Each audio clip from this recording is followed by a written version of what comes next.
منظور پښتون وایي په افغانستان کې هدفي وژنې د موجوده نظام په خلاف پلان شوی دسیسه ده. که غواړئ په دې باب تازه او کره معلومات ترلاسه کړئ، ویډیو تر پایه وګورئ.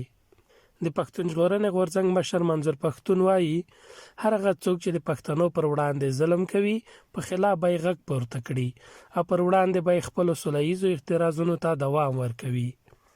ښاغلي پښتین چې د خیبر باړه زوله کې لوی ولسي غونډې ته وینا کوله وویل پښتانه د هر ډول زور زیاتی قرباني شوي، خو په خبره یې تر دې وروسته به هیچا ته د دې اجازه ور نه کړي چې پښتون د خپلې ګټې لپاره وکاروي.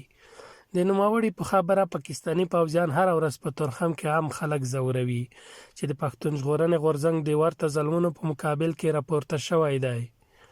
منظور پښتین د خبرو پر مهال وویل که د پښتون په حق کې هر څوک ظلم کوي، که هغه طالب دی، که ایس آی دی او که بله کومه ډله ده، دوی یې خلاف دي او پښتانه به یې پر وړاندې درېږي. د پښتون ژغورنې غورځنګ مشر منظور پښتون زیاته کړه چې په لر او بر کې د پښتنو هدفي وژنې ورته د منلو وړ نه دي او د دې ټولو وژنو تر شا د یو دښمن لاس دی. د یاد غورځنګ مشر د غونډه کې د وژل شوي فعال کریمې بلوچ د وژل کېدو څېړنه وغوښته او ویې ویل چې دوی نور د پښتنو د وژل کېدو پر وړاندې چوپ نه پاتې کیږي.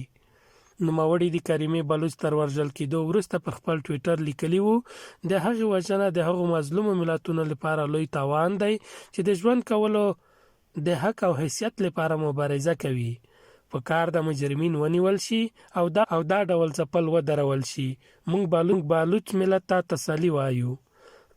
کریمه بلوچ څو ورځې وړاندې د کاناډا په تورنټو ښار له یوې ورځې تر ایتم کېدو وروسته مړه پیدا شوه. د میرمن بلوچ پلویان په دې باور دي چې هغه د پاکستاني استخباراتو لخوا وژل شوې ده. د پښتون ژغورنې غورځنګ بل مخکښ غړي محسن داوړ د غورځنګ نننۍ غونډې ته وویل په لر او بر افغان خاوره کې روانې هدفي وژنې چې ژورنالیستان، مدني فعالان او سیاستوال پکې په نښه کیږي د نامنیو د بلې څپې او د ده په وینا د بلې جګړې پیلولو پلان دی. د ښاغلي داوړ په وینا د هدفي وژنو دا لړۍ د افغانستان د موجوده نظام په خلاف یوه پلان شوې دسیسه ده. تر بلې ویډیو مو په لویه لاس سپارم. زموږ یوټیوب چینل در سره سبسکرایب کړئ.